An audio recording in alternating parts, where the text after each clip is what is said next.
sido un partido bastante duro, sabíamos que ellas venían a lucharlo hasta el final y así lo han demostrado, pero bueno, por suerte en la primera ronda nosotras dimos un poquito más y no hemos sido tan ahogadas en este partido y bueno, contentas de poder pasar de ronda y no sé.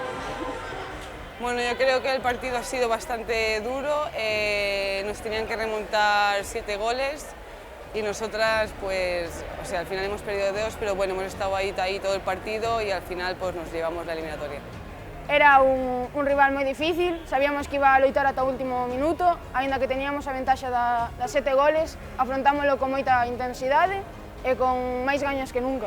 Bueno, el siguiente objetivo en la siguiente ronda, nos vamos a París y bueno, con muchísima ilusión de afrontarlo, a ver qué tal sale, el objetivo es ganar obviamente, pero bueno, vamos con ilusión.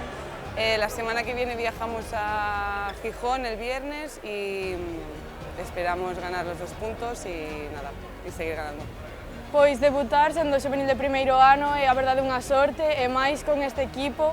Síntome moi apoiada por todas, a verdade é que estou moi contenta de poder disfrutar desta competición.